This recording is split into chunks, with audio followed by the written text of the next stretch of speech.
Selamat malam teman-teman semua di IA Talk. Saya akan menjadi host untuk acara IA Talk. Selamat malam teman-teman semuanya. Malam ini kita membahas mengenai IA Talk Fashion, juga distro, juga yang bergerak di bidang garment. Ya, kita tunggu sekarang Adrian Nayara untuk bergabung.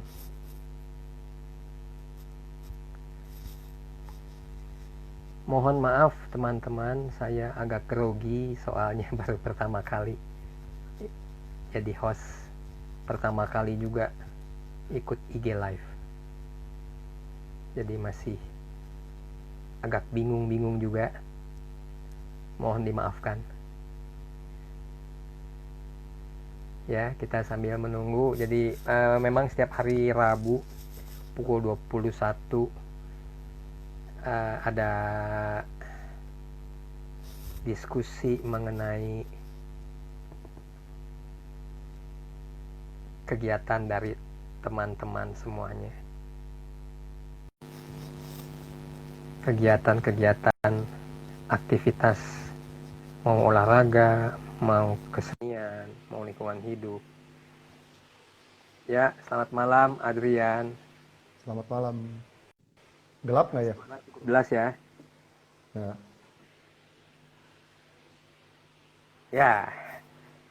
Ya, ini baru mulai beberapa teman bergabung, tapi katanya waktunya cuma 1 jam.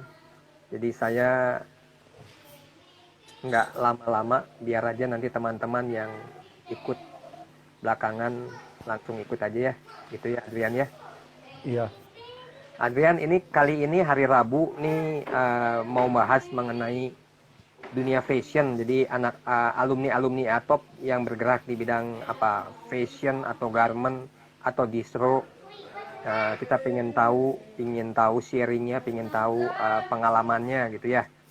Iya. Nah, saya ingin tahu juga nih, Adrian angkatan berapa ya? Saya lulus 91. Berarti 91 ya. ya, Jadi udah berapa lama nih terjun ke bekerja nih, udah berapa lama? kalau di fashion sih Nayara itu brandnya mulai 2006. Sebelum 2006 bergeraknya di bidang apa? Saya sih dulunya supplier ke apa pabrik-pabrik gitu ya, ke pabrik-pabrik tekstil, terus ke pabrik bahan-bahan kimia gitu-gitu gitu loh. Nah terus Tapi masih udah hubungan itu sama tekstil juga, sama kain gitu. ya kurang lebih lah masih ke hubungan sama kain. Terus baru nyobain, kebenaran istri kan backgroundnya desain. Hmm. Jadi kita cobain bikin brand gitu. Nah terus mulai awal-awalnya tadinya sih sebelum bikin brand, istri tuh emang udah mulai dulu dia bikin kayak baju-baju buat kawinan gitu ya. Kan kalau kawinan kan suka keluarganya kan suka bikin baju kan, biasa buat pesta-pestanya. Ya. Nah, istri saya ngedesain terus bikin bajunya gitu. Dulu belum punya tukang jahit. Jadi dulu istri saya maklunin ke tukang jahit. Jadi dia cuma desain aja. Nah, terus udah 2006 mulai, kenapa nggak kita cobain bikin brand aja gitu. Soalnya kalau bikin baju eh, kayak buat kawinan gitu ya, kayak baju kutur kita bilangnya, itu kita kayak dokter ya. Kawinan biasa Sabtu Minggu, jadi Sabtu Minggu kita nggak bisa kemana-mana ya, nungguin ngepas. Biasa kan sehari-hari ngepas dulu ya. Kan kalau pas misalnya itu ada kekecilan, kegedean gitu-gitu. Jadi kita totally kalau itu sih kayak profesinya kayak dokter. Jadi nggak bisa kemana-mana gitu. Kalau lain, kalau misalnya kita punya brand, ya kita produksi, kita jualan, ya nggak usah ditongkrongin kan. Jadi udah bisa jalan sendiri gitu. kebanyakan sih kalau yang desainer kebanyakan mereka juga end up-nya akhirnya juga pengen juga punya clothing brand gitu. Ya. Kurang lebih sih seperti 2006 sih mulainya. Jadi awalnya istilahnya berusaha memberikan pelayanan atau servis satu persatu untuk kegiatan pesta gitu ya. Jadi Ya maklun gitu ya. awalnya Jadi kalau kalau ada yang mau pesta dibuatin, maunya gimana dibuatin gitu ya. betul didesainin terus sampai jadi baju gitu. Cuma lama-lama ya capek ya kayak gitu. Ya. Nah, waktu 2006 itu mulai untuk menstandarkan produk ya. Jadi mulai masuk ke Betul, industri kan. betul. Mulai masuk Itu. ke eh, pola dibenerin ya. Karena kalau itu kan custom fit ya. Kalau ini kan kalau kita bicara baju yang ready to wear, itu kan kita mesti polanya kan sama. Jadi nggak mungkin Pak Hanin hari ini pesen di Nayara bajunya S, besok kok S kekecilan gitu. Harusnya saya pesen M gitu. Nah, nggak begitu. Jadi kalau S ya S gitu. Terus kita konsisten polanya dibikin S itu kategorinya tuh dari S, M, L itu bedanya tuh berapa senti sih gitu. Nah itu kita standardize semuanya. Nah, itu pertama kali produknya itu apa yang dibuat tahun 2006 itu jenis apakah baju wanita, baju laki-laki, apakah kaos atau baju baju apa tuh? Jenis apa? Kita mulainya dari awalnya Nayara berdiri itu sebenarnya kita tuh bajunya baju keluarga. Jadi bajunya tuh baju sarimbit. Jadi orang Sunda bilang tuh baju kembaran, baju sarimbit gitulah. Jadi Ah, kembaran ayah, ibu, anak itu tuh sama gitu. Jadi kita bikinnya dari mulai anak anak yang 5 tahun gitu ya. Terus sampai ke SML, XL gitu. Nah, awalnya kita buat udah langsung baju sarimbit itu berarti ada men collection, ada woman collection gitu. Sama kids collection. Jadi ya. udah 3 gitu, anak, ibu, ayah, ayah, ibu, anak gitu. Karena Nah, itu yang memang jadi ciri khasnya Nayara baju sarimbit awalnya. ya, Karena berangkatnya dari baju pesta itu, kalau pesta kan kalau bisa ayah, ibu, nenek, AA, II, semuanya beli baju gitu. agamanya. Terus itu Nayara itu namanya apa? Artinya Nayara itu apa? Oh, Nayara itu emang anak saya kedua itu namanya Nayara. Dia lahir 2006 itu dijadiin brand namanya. Oh, Artinya sih burung pipit, bahasa Sanskerta tapi itunya sih burung pipit gitu. ya, jadi nama anak yang jadi brand ya. Nama anak. Oke. Kemudian nah dari 2006 berjalan terus. Nah, itu sampai merasa yakin bahwa wah dapet nih bisnis ini nih. Gua yakin nih jalan terus nih. Ini nggak gagal nih. Itu berapa lama tuh bisa sampai kena gitu, dapat gitu. Kayaknya sih kalau di bisnis sih mungkin 5 tahun pertama ya itu yang kayaknya yang paling berat ya karena pertama-tama kan kita mau memperkenalkan brandnya ya terus mulai apa ya cari loyal customer gitu. Nah itu mungkin 5 tahun pertama itu saya rasa itu cukup berat lah ya.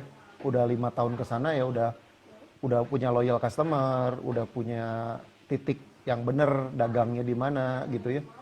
Itu sih udah agak mending lah gitu. 5 tahun pertama lah jatuh bangunnya. Ya, 5 tahun ya. Jadi udah 5 tahun, udah kurang lebih dapat feelingnya ya. Mulai Ya. kemudian memantapkan di jenis batik begitu. Gimana? Ya, jadi memantapkan jenis jenis produknya kan batik ya gitu ya. Nah, awalnya itu kan baju sarimbit itu awalnya tuh bukan batik.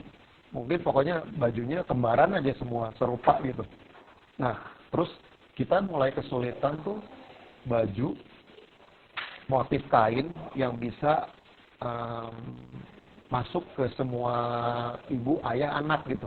Kadang-kadang kan kalau misalnya kita baju warna merah ke bapaknya nggak cocok.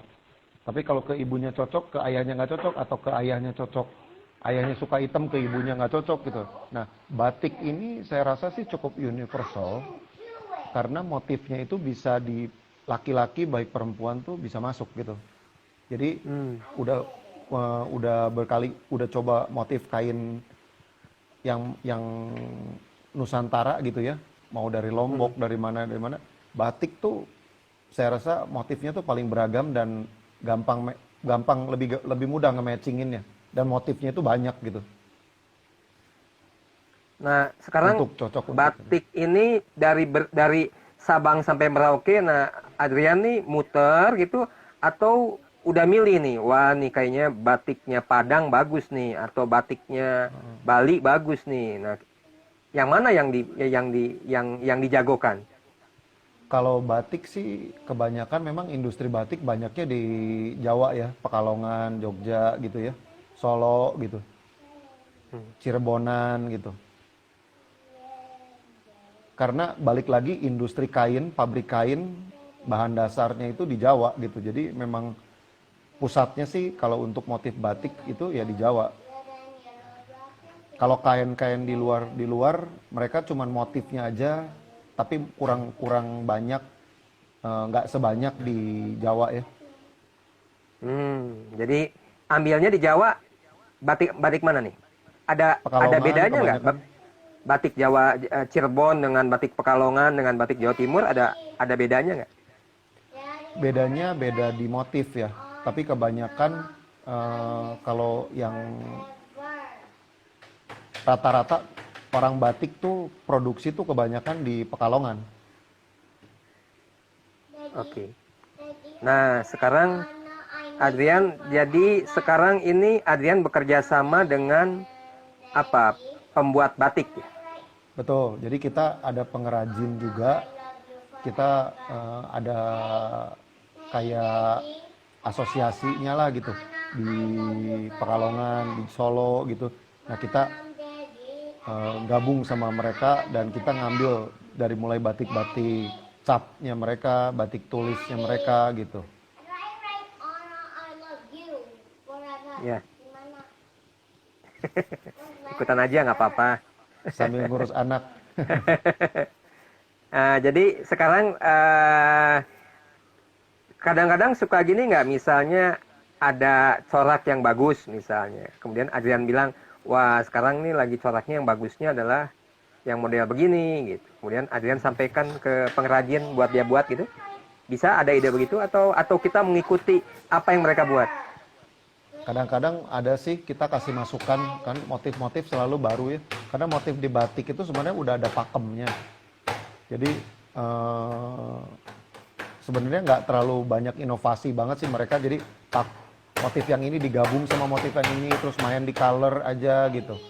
Nah kalau misalnya kita udah ada yang biasanya kalau kita punya desainnya tertentu, kita bikin pelangkan sendiri gitu. Nah, pelangkan itu kita udah janji sama pengrajinnya, ini pelangkan saya, jadi motifnya kalau orang lain mau bikin motif yang sama nggak boleh gitu. Hmm. Ada kayak kode Nah, etiknya lah. nah, kemudian kalau memang misalnya Adrian sekarang punya paten untuk corak tertentu, itu bisa nggak dipatenkan? Misalnya kalau gambar burung Garuda, pokoknya punya saya, gitu. Bisa nggak? Setahu saya kalau gambar itu nggak bisa dipatenin ya, desain itu nggak bisa dipatenin. Cuman merek, brand itu yang bisa dipatenin. Oh, Soalnya oke. kalau kayak burung muter sedikit ke sini, belok ke sini kan itu udah lain gitu ya. Kayaknya kalau desain sih agak sulit dipatenin. Oke. Nah, dari 2006 sampai sekarang nih kurang lebih sekitar berapa? 13 tahun ya. Ya, kurang lebih 13 tahun. Pernah nggak mendapat pencapaian yang waduh, satu kebanggaan khusus lah, wah saya pernah kasih batik nih ke siapa, ke pejabat atau kepada siapa gitu, sehingga itu merupakan hasil karya yang sangat membahagiakan gitu, pernah nggak? Itu dulu kita kan rajin ya kalau setiap tahun tuh kita ikut pameran gitu. Ikut pameran salah satunya Inakraf. Nah, itu kan Terus ada juga yang kita banyak juga support buat apa? Kita support juga buat apa, Kementerian Pariwisata gitu. Kita pernah dulu sama Pak Renal Kasali waktu itu kita em, diundang juga untuk bikinin tuh kayak batik atau mungkin corak-corak kain Nusantara di Medan. Mungkin kan dia punya kain apa namanya tuh, ulos gitu ya. Nah, Mm-mm. kita tuh pernah diundang untuk bisa nggak kita bikinin tuh untuk masing-masing provinsi gitulah. Nah, itu project Nana. Terus ada satu kita yang batik kita sendiri, signature-nya itu waktu kita di ini sama Kementerian Pariwisata, di akhirnya tuh saya juga nggak tahu, dikasih dipakai Pak Jokowi gitu. Uh, Nah, terus jadi motifnya itu pas motif yang kita desainin, jadi rame tuh di Tanah Abang tuh, ini motifnya Jokowi gitu. jadi waktu itu ada apa Kementerian Pariwisata mendapatkan batik atau meminta batik dari produk Nayara, tiba-tiba Ya, disampaikan minta didesain. ya disampaikan kepada Pak Jokowi gitu Pak ya. Jokowi. Pernah dipakai Pak Jokowi. Iya, ada saya dikasih fotonya gitu. Ini Pak bajunya udah di ini, wah saya bilang tuh keren banget saya bilang tuh. Motifnya karena saya tahu oh itu motifnya motif Nayara gitu. Nah, oke. Sebaliknya, sebaliknya 14 tahun ini ada pengalaman yang paling pahit nggak? Oh, pengalaman paling pahit mah banyak ya. Apalagi ini 5 tahun pertama ya. 5 tahun pertama kan yang saya bilang itu, kita kan tadinya cuma bikin baju satu-satu. Udah gitu mulai ke industri gitu kan, mulai ke garment, ke industri, bikin brand. Itu kita nggak tahu know-how banget masalah inventory, terus masalah apa, cash flow. Kita main buka-buka aja, oh dia ajakin sini buka, mulai buka outlet di mall, di mana gitu. Nah kita nggak ngukur kemampuan cash flow kita di mana. Nah itu juga terus ada di garment sih udah sering banget gitu ya, kayak apa, bajak-bajakan pegawai gitu ya. Pernah saya di satu saat tuh sampai bedol desa gitu, cuman tinggal saya, istri sama 2 orang karyawan lagi gitu.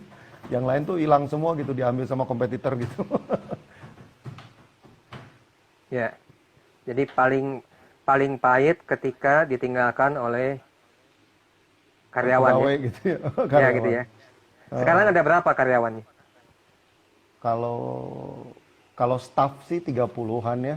Sama kebanyakan sih sekarang kita tim R&D aja, R&D sama desain sama tim online yang agak banyak yang full time. Tapi kalau yang produksi sebelum pandemi sih kita total 150 ya tukang jahit ya. Hmm. Ada eh, 5 line. Jadi satu line-nya 30 orang gitu. Tapi sekarang karena pandemi kebanyakan ya kita kurangin emang, semua juga waktu pandemi seperti ini nggak brand besar, nggak brand kecil, semua juga pasti kena dampak ya. Jadi kita kurangin karena kalau satu pabrik 150 orang terlalu penuh, jadi kita gantian gitu, shift. Jadi shiftnya seminggu, biasa seminggu tiga line, yang 2 line lagi nanti minggu depan gitu. Hmm. Ya, nah ini pas kalau boleh tahu sebelum pandemi ada berapa outlet? Kalau outlet total titik penjualan termasuk dep store sih sekitar 20 lebih lah ya, 25 kayaknya. Ada Sekarang di Makassar, di Manado. Oh, kalau di dep sekarang store sih kan memang dep store masih ya. Karena kita dep store masih, cuman outletnya yang sekarang outlet yang di mall yang memang kita udah mulai tutup-tutupin gitu. Karena nggak apa ya, hitungannya nggak masuk lah ya kalau itu. Apalagi dengan puji Tuhan sih pas habis kontraknya pas akhir-akhir tahun kemarin. Jadi pas kemarin saya pikir waduh kayaknya berat ya, saya bilang tuh main di mall. Udah gitu kita mulai tutup-tutupin lah yang di mallnya. Kita bikin yang stand alone sendiri sama ngegedein penjualannya di online sama di reseller sekarang yang banyak. Jadi resellernya bisa kebanyakan justru yang di luar kota, Makassar gitu. nah Terus di sekarang Kalau dulu sampai berapa tadi? Sampai ada 20 lebih. 25, Hah? 25 ada. 25 ada. 25 outlet lah gitu ya. Heeh. Nah, sekarang kan tinggal berapa sekarang nih kira-kira? Kalau outlet sih sekarang paling 10 ya. 10. Nah, Heeh. tapi ada online kan sekarang? Online-nya justru yang kita gedein sekarang kita ada di semua marketplace, di Shopee, Tokopedia, Zalora, terus di website kita sendiri, sama ke reseller-reseller gitu. Nah, boleh cerita nggak tuh? Waktu switching mula-mula kan jualnya apa ya? Jualnya Offline ya, lewat outlet-outlet ya. Masih offline manual ya, lah gitu ya. betul. Kemudian bergerak waktu digital dan juga pandemi sehingga memaksa Anda harus berjualan online gitu ya. Nah, itu Sebe- apa plus minusnya? Kerasanya gimana tuh? Sebenarnya waktu online itu kita udah mulai tuh udah sejak 2 tahun yang lalu kita udah mulai masuk ke penjualan online karena saya rasa lambat laun kalau kita nggak mulai pasti suatu saat tuh ini gitu apa orang udah beralih gitu ya belanja pasti online dengan mudahnya medsos dengan mudahnya teknologi.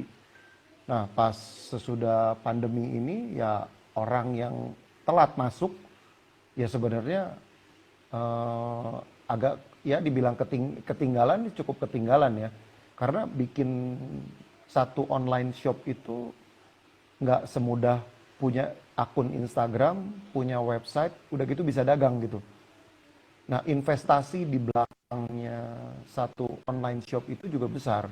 Karena butuh orang yang tim konten, yang bikin iklan, yang ngeposting, administrasi, itu juga investasinya hampir satu, kayak kita buka satu outlet sendiri gitu. Jadi nggak bisa, oh saya mau online shop, ya udah saya dagangin aja ke itu, ke apa punya website sendiri, kan website gampang, plug and play banyak gitu. Terus punya Instagram ya udah tinggal bikin akun Instagram, akun Facebook gitu. Itu nggak semudah itu gitu ya. Jadi Tapi mau nggak mau kalau sekarang harus beralih ke online. Merasakan nggak ada sesuatu yang lebih baik daripada jual di outlet? em, cuman ya plus minus itu begini ya. Kalau baju itu memang sesuatu yang orang tuh sebenarnya pengen coba, pengen pakai dulu gitu. Pengen oh nyaman gitu ya. Terutama untuk new customer itu tuh mereka tuh pengen coba pakai dulu baru feel-nya dapet ini enak ya ini bagus terus mereka baru beli gitu. Hmm. Nah cuman kalau pas misalnya yang saya rasa tuh kalau after sales itu kalau udah eh, langganan atau loyal customernya Nayara yang udah ini nah kita tuh approach mereka tuh lewat kita punya desain baru karena mereka udah pernah pakai gitu ya udah pernah nyoba seperti itu lebih sarana buat kita untuk lebih dekat sama loyal customer kita gitu. Hmm. Nah, untuk yang baru customer baru ya karena kita udah jalan apa standardized lah gitu ya. SOP-nya udah ada. Jadi bajunya udah standar gitu. Kalau S yang saya bilang ukuran standar. Terus apa desain sama baju di foto sama di itu sama gitu ya itunya terus purna jualnya juga bagus bisa kalau misalnya nggak cocok bisa balikin seperti itu ya itu customer cukup puas sih so far Ya, after salesnya juga kita mesti pikirin gitu. ya. Nah, sekarang orang-orang tuh beli produk Nayara itu apa? Tadi selain after sales, apa? Nayara ini terkenal misalnya batiknya dingin atau coraknya bagus. Apa yang keunikan dari Nayara nih? Apa? Kalau dari segi desain kita tuh selalu ngikutin ya, selalu ngikutin perkembangan desain. Jadi nggak melulu batik itu kan kesannya tuh oh batik cuma corak kantoran doang gitu. Nah kita tuh ngubah batik as a fashion.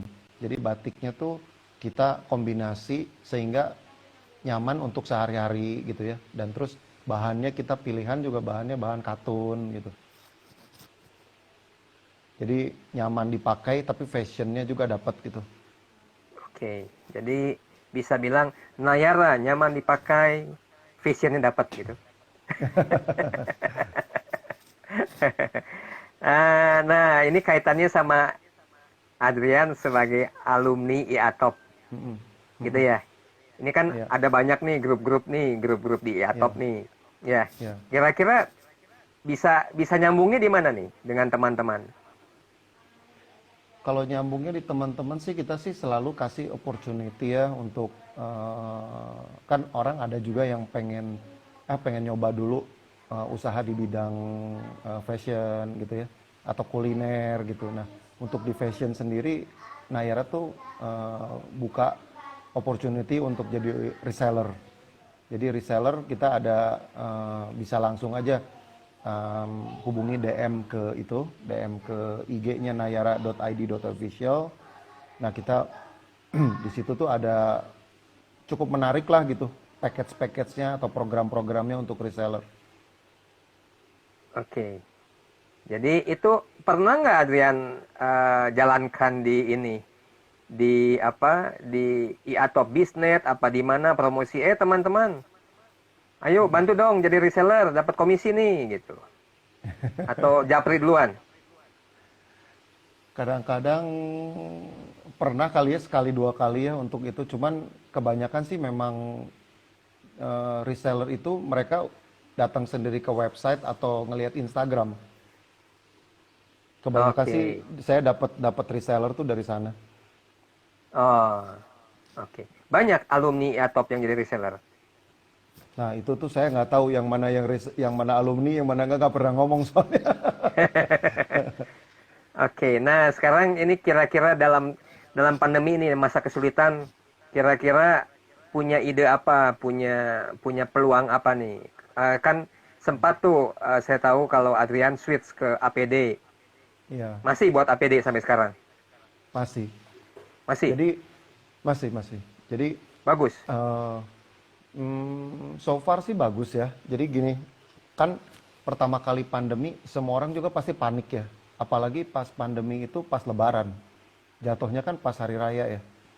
Semua orang kan kalau pas hari raya di semua bisnis garment itu pasti bulan panennya lah dari setahun sekali ditungguin ya pas Lebaran orang biasa belanja. Dan pandemi ini tuh pas benar-benar outbreaknya itu kan sekitar bulan Maret ya, Maret April gitu. Dan pas di saat PSBB di mall itu tutup, ya barang kita tuh semuanya kan udah ready, udah jadi gitu loh, bukan baru bikin gitu kan, bukan baru beli bahan. Kita tuh udah kalau misalnya di fashion tuh di garment dari Desember, dari akhir tahun 2019 tuh udah mulai produksi gitu untuk besar-besaran untuk memenuhi eh, pasokan untuk Lebaran. Nah, yang itu tuh kan semua juga pasti mandek. Nggak mau brand besar, brand kecil juga semua sih pasti eh, pandemi kemarin sih pasti kena efek lah. Nggak ada yang nggak kena efek gitu. Mau kayak sekaliber kayak Zara sekalipun gitu kayak gitu juga pasti juga kena lah gitu. Nah, pas di situ kita tuh pikir, waduh, saya bilang udah dari Maret penjualan mall ditutup, segala-segala ditutup.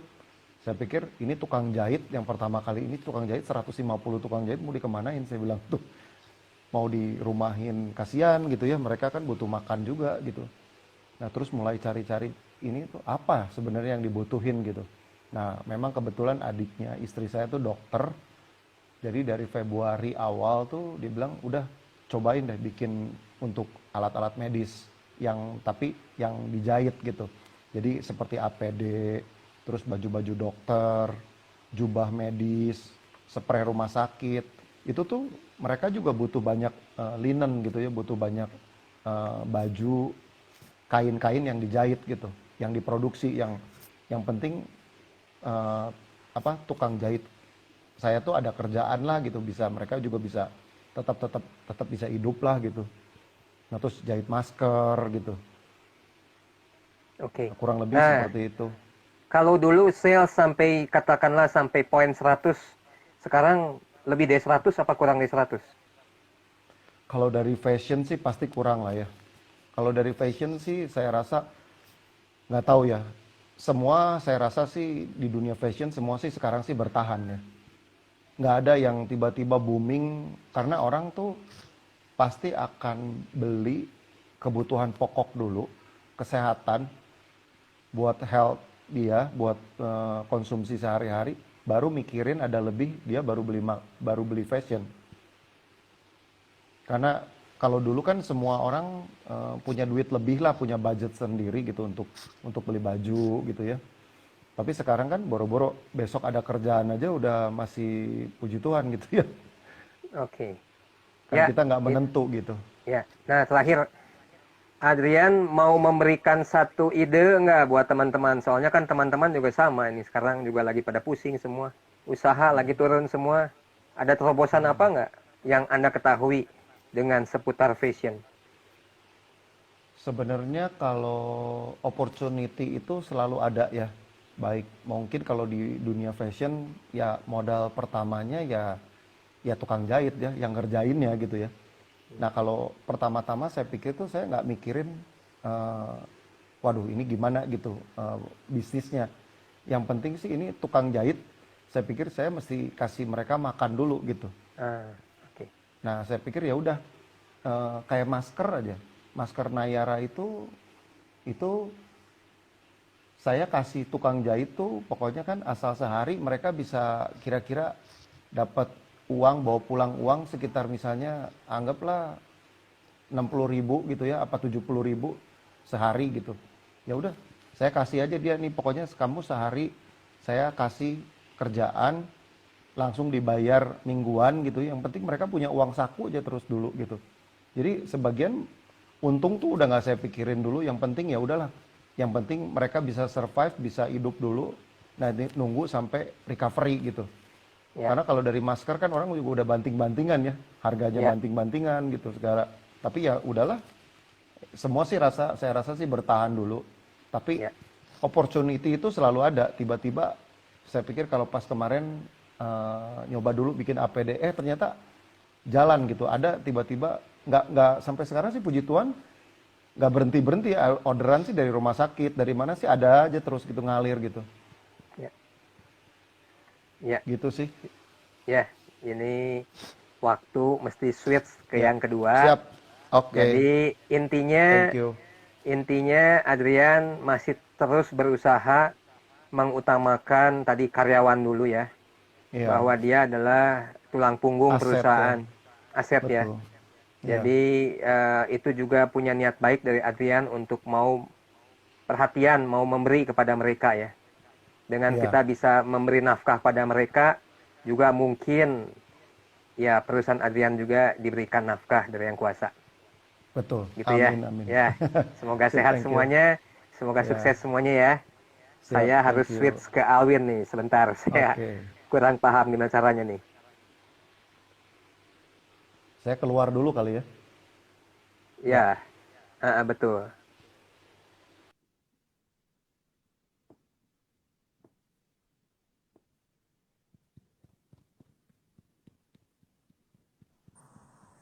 Halo, halo, Malam Win.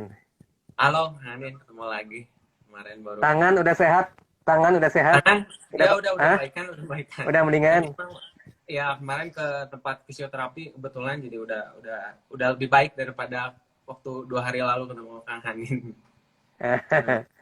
Ya udah. Ya, Win, tadi diskusi dengan Adrian ya, yang dia usaha di tahun 2006. Ya, Alwin nih dari lulus sekolah bisa tiba-tiba ke distro ini apa ceritanya? Tiba-tibanya kenapa nih, Win? Apa idenya, Win? ya jadi gini ceritanya Hanin lumayan juga sih nggak. Jadi gini, saya waktu itu kuliah juga tuh teknik mesin gitu kan. Karena teknik mesin udah gitu saya tuh nggak pernah kepikiran sama sekali lah bisa jadi fashion designer gitu kan. Nah setelah lulus kuliah gitu kan saya kerja dulu di advertising agency terus bla bla bla bla bla akhirnya kerja di pabrik tekstil gitu kan. Pabrik tekstil saya jadi marketing. Nah jadi marketing udah gitu sama bos disuruh jualan kain BS, kain stock lot yang kain yang ada bolong-bolong dikit gitu tah. Nah, terus udah gitu bingung kan nih, kain bolong-bolong dijualnya murah banget gitu kan. Nah, waktu itu saya coba kreatif, ya udahlah coba ini kain BS-nya dijadiin baju, dijadiin kaos waktu itu. Ternyata laku gitu, terus enakan gitu kan. Di apa kasih ke saya pakai enak gitu ya. Terus waktu itu kebetulan ada, nah ini di sini kalau ada alumni Aloy 99 atau ada si Lala kan, top 99 waktu itu pernah alumni, mungkin kalau kalau pernah ingat ada Susan juga tadi barusan saya lihat, kita pernah waktu itu pernah reuni, terus udah gitu perlu baju reuni kan, kaos kaos sama-sama gitu kan, buat barengan pas reuni. Mereka nunjuknya ke saya gitu karena mentang-mentang saya jualan kain gitu kan, jadi saya disuruh bikin kaos, dibikin kaos, terus semua kok pada komennya, wah enakan nih jadi kaos, wah lumayan juga kalau begitu. Ya udah akhirnya malahan dari sana jadi lebih percaya diri gitu kan, ya udah dibuat kaos, ternyata kaosnya laku gitu sampai sekarang, laku gitu kaosnya sampai sekarang. Ya itu sih ceritanya. Ya, saya nih baru tahu kalau distro itu rame tuh, Trunojoyo, Sultan Agung gitu ya. Ya, Yang banyak outlet-outlet kan ya.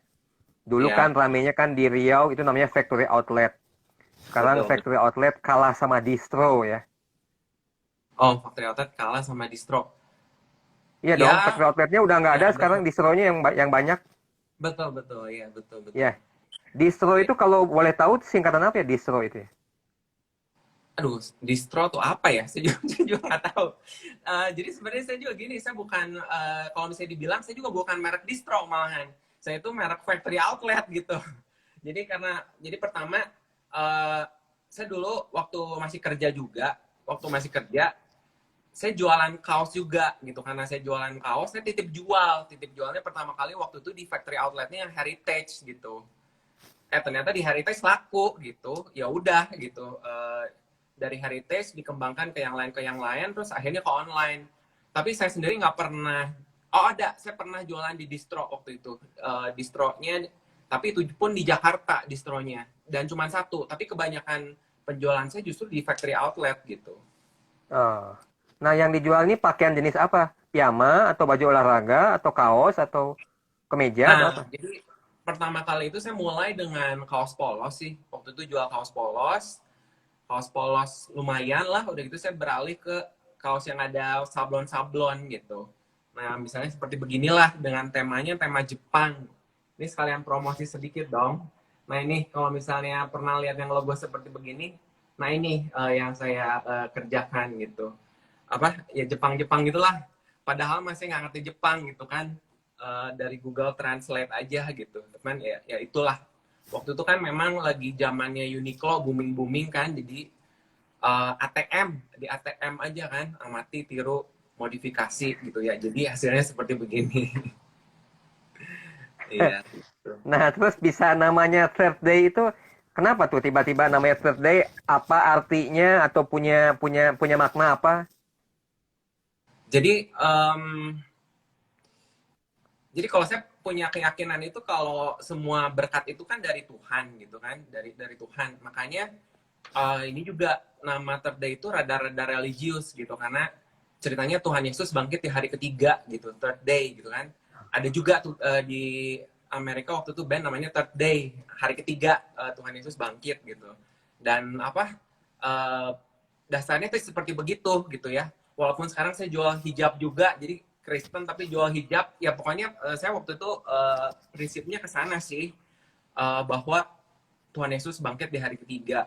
Logonya pun ini seperti begini juga. Sebenarnya ini ada tanda salib, ini tanda salib lagi. Ini lembah kekelaman gitu ceritanya. Ini Alpha Omega gitu. Ini lembah kekelaman ceritanya. Jadi Tuhan itu kan glory to glory ya gitu deh. Apa rada-rada religius, tapi ya uh, itu yang saya yakin gitu kan, karena saya yakin kita bisa sukses atau bisa ada itu bukan karena kepintaran kita, tapi semua karena berkat Tuhan gitu.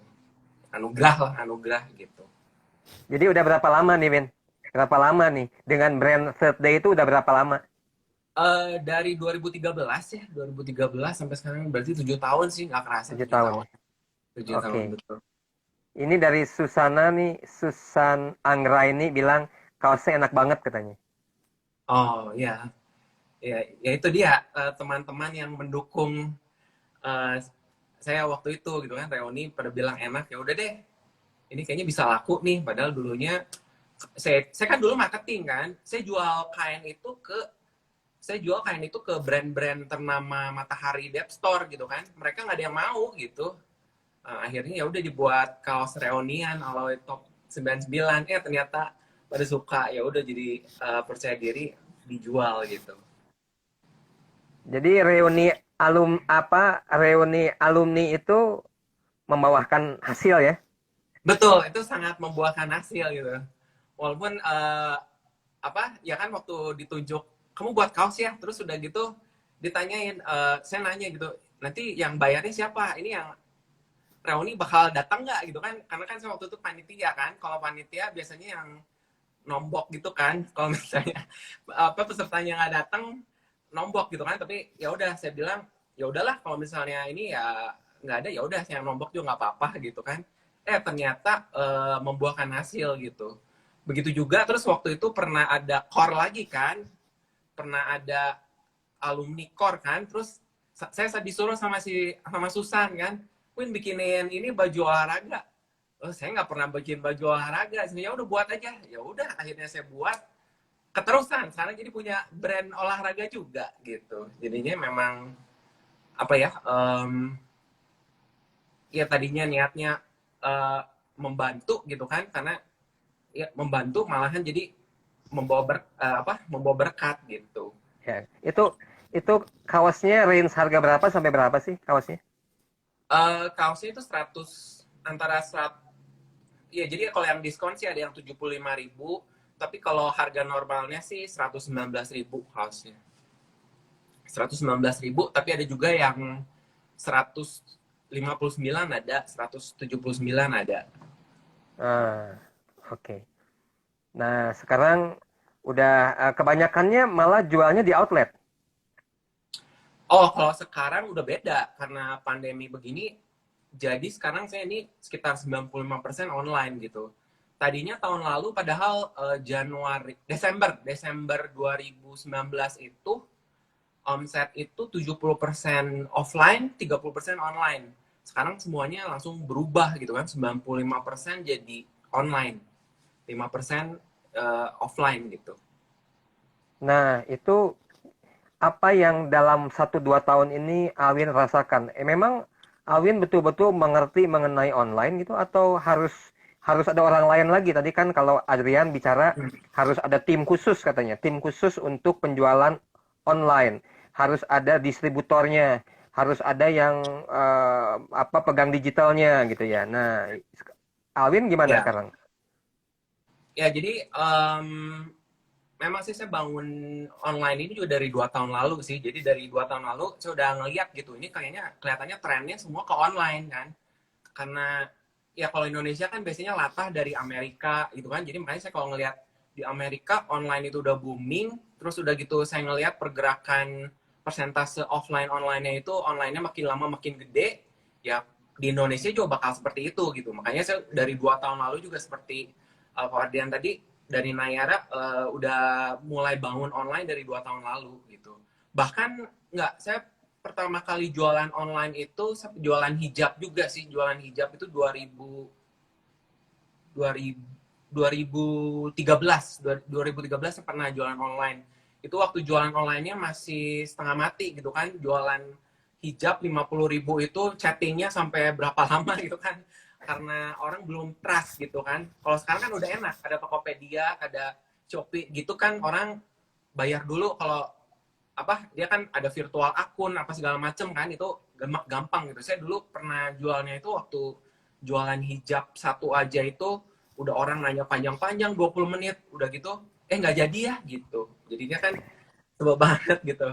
Jadi udah panjang sih sebenarnya pengalaman saya di online gitu kan. Terus saya juga dulu pernah, dulu waktu kuliah gitu jualan eBay, pernah juga jualan di eBay, terus pernah juga SEO, Search Engine Optimization gitu, saya pernah belajar sedikit juga, dan itu akhirnya berguna gitu ke sekarang ini gitu. Ilmu-ilmu yang dulu dipakai berguna. Nah, untuk tim sendiri, iya sih memang susah sih waktu itu pertama kali mau switch ke online kan. Wah, ini online gimana, rugi nggak nih kan? Timnya waktu itu nggak ada gitu, nggak berani bikin tim kecil aja tuh, nggak berani karena wah ngapain gitu kan, mendingan offline. Jadi kalau saya tuh offline, kalau offline itu saya cuma tinggal kirim barang, laku, akhir bulan akhir bulan dapat laporan, oh kamu penjualannya segini, udah dapat duit, selesai gitu kan.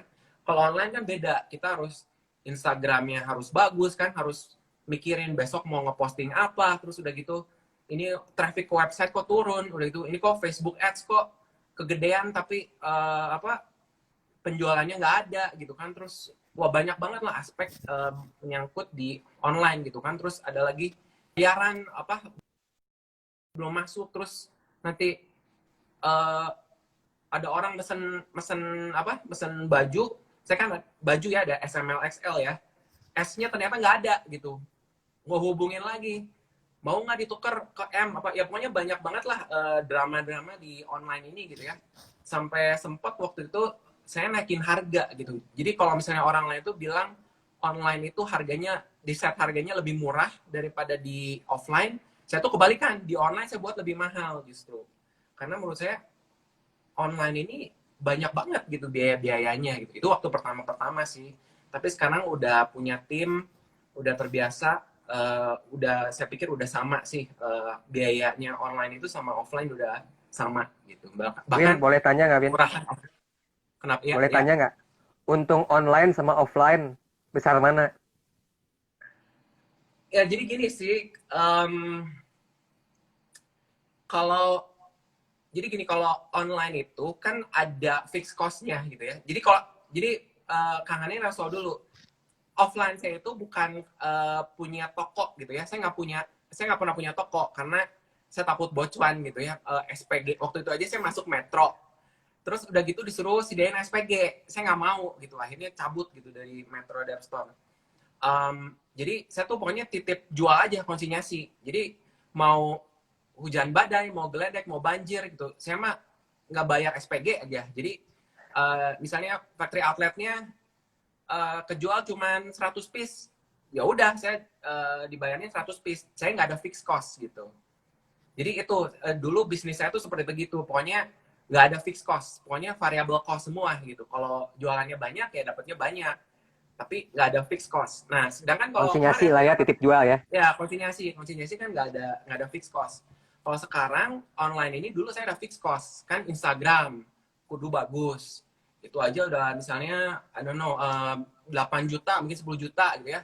Foto-foto sekali model gitu kan, bule gitu misalnya 1,5 2 juta gitu. Terus fotografer satu frame 200.000 gitu kan, mahal gitu kan, mahal. Jadi itu ada fixed cost-nya. Terus udah gitu harus ada orang yang ngawasin logistik. Ini ngirim barang gimana, lancar nggak? Nanti customer ada yang nanya, kok barang saya belum nyampe ini, udah 3 hari di tracking di si cepat kok udah nyampe tapi saya belum terima. Wah kan pusing gitu. Jadinya di sana banyak fixed cost gitu. Jadi challenge sih waktu dulu fixed cost itu ya. Nah, tapi kalau misalnya udah sampai titik tertentu, udah sampai omset tertentu, itu lebih untung online gitu. Karena online itu kalau kita tuh bisa mempelajari, kita bisa jadi gini, saya buka aja ya.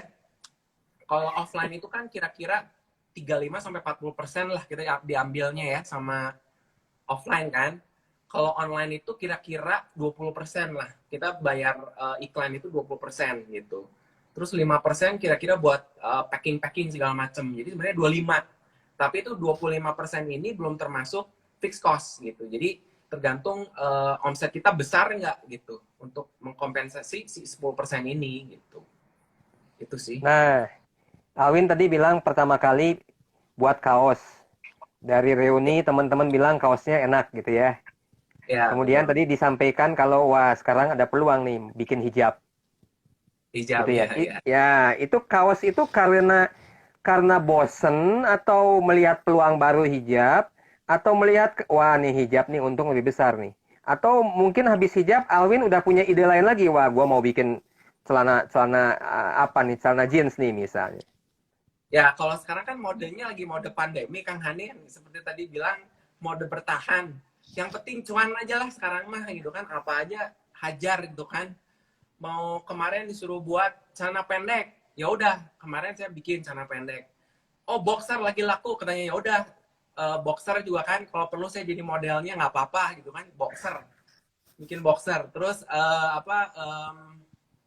kemarin lagi rame ini ya sepeda, ya udah terpaksa saya bikin celana stretch berpadding gitu kan, ya udah semua dibikin gitu. Masalahnya sekarang ya harus bertahan gitu kan. Pandemi cuman dapur kudu tetap ngepul gitu, jadi akhirnya ngebul ya, dapur tetap ngebul, jadi ya udah terpaksa apapun dijabanin gitu sekarang ini Oke. sih. Yang penting tukang jahit kerjaannya masih ngejahit gitu kan. Ya, ya itu juga ya sih. Nah kebetulan saya juga nggak seperti kalian, saya nggak punya garment sih, saya hanya maklun-maklun aja. Jadi saya karyawannya juga lebih nggak sebanyak kok Adrian tadi. Saya cuman ya sedikit lah gitu, karena saya hanya fokusnya ya marketing, desain dan marketing aja gitu, desain dan Wah, marketing. ini menarik nih, Win, menarik nih. Berarti Nah, Alwin ini ini saya juga ada satu prinsip hampir sama begitu. Jadi ya udahlah, kita semua outsource gitu ya, nah mengkaryakan di ya, luar, kita nggak ada tim sendiri kan, sehingga bisa lebih fleksibel gitu ya. Nah itu ya tim seminim mungkin. Saya bikin supaya tim seminim mungkin. Kalau perlu apa ya, pembantu juga, kalau pembantu masih bisa dipekerjakan kan, banyak nganggur. Supir pun udah disuruh aja bungkus-bungkus juga boleh. Nah, ini kan mungkin baru awal nih. Nanti siap-siap nggak kalau nanti kan semakin besar, apa yang Alwin akan lakukan? Kan kalau makin besar kan misalnya sekarang udah ada dua brand ya. Dua brand sekarang, satu kaos, satu hijab. Ada lagi brand yang lain. Saya ada tiga brand. Ada tiga. Oke, tiga brand. Nah, itu apakah masih tetap dengan prinsip yang outsourcing ini dengan apa kasih ke orang luar gitu ya? Atau ada kepingin bahwa wah di sini ada untung nih, gua mesti kerjaan sendiri nih gitu. Jadi kalau saya lebih ngeliat ke diri sayanya sendiri sih, karena saya bukan orang yang apa ya, saya bukan orang yang jago human resource gitu. Uh, dan apa? Saya lebih suka ngedesain gitu. Passion saya sebenarnya di desain gitu. Jadi kalau bisa di outsource, mendingan di outsource sih, karena misalnya yang sekarang saya outsource kan misalnya pengiriman. Jadi saya kemarin kan saya jual rak kan ke Kang Hanin, karena gudangnya semua saya udah pindahin ke fulfillment center gitu kan. Jadi apa misalnya hari Minggu atau misalnya lagi libur hari raya atau libur Natal, penjualan jalan terus, tapi saya udah nggak mikirin pegawai lagi karena itu udah urusan pihak ketiga gitu. Saya udah nggak mau ngurusin lagi gitu, nggak mau mikirin nanti ada misalnya apa, ada pegawai yang nggak masuk atau gimana. Saya udah nggak mau mikirin lagi, pokoknya nggak mau tahu, harus kekirim. Kalau nggak kekirim ya udah tinggal bilang ke bos apa, ke marketingnya fulfillment center itu, kenapa kamu nggak ngirim gitu. Terus untuk produksi pun karena saya pernah kerja di pabrik, saya tahu gitu ya, kalau apalagi di garment gitu ya, order tuh nggak, kalau pabrik itu kan supaya efisien itu harus sama terus ya. Produksi itu kalau bisa bulan ini 100, bulan depan 100, terus aja 100 gitu kan. Sedangkan dengan kalau jualan baju itu ya nggak bisa seperti itu, karena lebaran pasti lebih naik. Dan apalagi sekarang online gitu. Kalau semuanya online, naiknya itu cuma 11-11, 12-12. Dan di hari itu 11-11, 11 November ya, 11 November dan 12 Desember itu omset bisa naik 10 kali lipat dalam satu hari itu gitu. Jadinya produksi itu bakal naik turun gitu, dan itu udah pasti nggak efisien. Jadi saya daripada pusing, saya juga itu nggak mau pusing, saya outsource juga gitu. Jadi beban saya lebih bisa konsen ke marketing sama ke pengembangan produk itu sih. Pernah ngerasa jenuh nggak? Pernah ngerasa bosen nggak? Ah, ganti gua nggak mau di bisnis fashion lah. Gua mau ganti aja lah jual spare part misalnya gitu. Pernah nggak? Nah, ini kan saya baru 2013. Saya sebenarnya juga sebelum ini saya di consumer goods. Sebenarnya saya dulu di consumer goods. Di consumer goods, ya saya ngelihat consumer goods sama fashion, enakan fashion gitu kan. Jadi ya saat ini sih saya belum pernah ngerasa jenuh, karena menurut saya fashion udah enak gitu, udah Oke. enak gitu, margin gede, nggak ada expiry date gitu kan. Terus ya saya belum kepikiran lagi mau bisnis apa lagi gitu. Oke. Jadi Nah, belum. sekarang masa pandemi ini kan orang pertama kali kan nomor satu kan pangan kan, makan dong. Fashion Iya. mah nomor dua lah, gitu ya. Nah, sekarang Iya. fashionnya harus diapain nih? Harus buat fashion apa ya supaya fashionnya nomor satu? Fashion yang kayak gimana? Nah, jadi menarik sekali. Jadi sekarang ini kan semua ke online ya, dari offline itu semua ke online. Dan enaknya di online itu adalah semua data itu ada di internet gitu kan. Kita ngomong apa waktu itu kemarin, misalnya saya ngomong apa di WhatsApp gitu kan, itu udah ada jejak jejak digital gitu kan. Jadi semuanya itu karena sekarang semua serba digital, semua data itu ada di internet gitu. Misalnya sekarang kita mau tahu yang lagi laku itu apa, misalnya daster atau misalnya baju tie dye yang lagi tren ya. Kita mau lihat, aduh, tie dye ini lagi ngeliat nih di TikTok lagi pada pakai baju tie dye, apakah saya harus buat baju tie dye? Lalu saya bisa masukkan ke trends.google.co.id gitu kan. Di sana tulis tie dye, terus nanti ada grafiknya tuh. Grafiknya gimana? Oh, tie dye ini lagi naik gitu kan. Oh, tie dye ternyata udah ke puncak terus turun gitu. Jadi semuanya tuh ada gitu jejak rekamnya di internet, dan menurut saya itu sangat penting banget gitu ya, memadukan data-data yang ada di internet untuk kita tahu langkahnya kedepannya harus apa gitu. Menurut saya untuk menang di masa pandemi itu perlu hal seperti itu gitu. Terus kita juga perlu lihat tren juga gitu kan. Kita harus lihat banyak TikTok, harus main TikTok gitu kan, harus lihat Instagram, harus lihat Netflix gitu, ya kan. Si Blackpink pakai baju apa kan harus tahu, si Lisa Blackpink pakai baju apa, warna apa gitu, bisa bener-bener mempengaruhi koleksi yang perlu diambil apa. Dan itu sih enaknya digital itu. Kalau dulu nih sebelum pandemi, saya itu sering cari ide, aduh mumet nih ide, nggak tahu mau bikin t-shirt apa lagi, ya udah ke luar negeri gitu kan. Kemana kayak ke waktu itu ya pernah ke Amrik gitu kan, lihat apa brand-brand streetwear yang bagus di sana gitu. Nah ternyata saya ke sana percuma gitu, karena di Instagram justru lebih lengkap gitu daripada saya lihat ke tokonya Supreme di waktu itu saya ke Supreme yang di New York ya. Supreme kan yang baju yang mahal banget itu kan, saya ngantri 2 jam gitu kan, ternyata bajunya cuma dikit banget gitu. Ternyata di Instagram lebih banyak gitu. Dan sekarang tuh udah modern banget ya. Jadi saya ini berlangganan kayak ada satu bukan software ya, satu company gitu, dia bisa tahu, wah yang lagi up trending di Zalora itu adalah misalnya sendal gitu. Dia bisa tahu sendal ini lagi up trending, atau misalnya short lagi celana pendek lagi turun.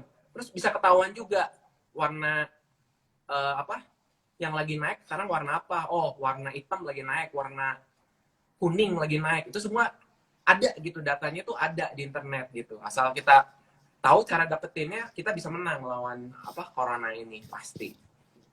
Win, ya nih waktu kayaknya takut habis nih. 0,28 detik lagi. Apa mau promosi apa, Win? Mau promosi apa ya? Nggak tahu. Promosi apa ya? yang Atau nggak ada ada sih. kiat-kiat nggak? Wah, udah tinggal 10 detik lagi. Ya, ya sudah ini Kiat-kiatnya kayaknya. Eh, heeh. kiat-kiatnya ya sering-sering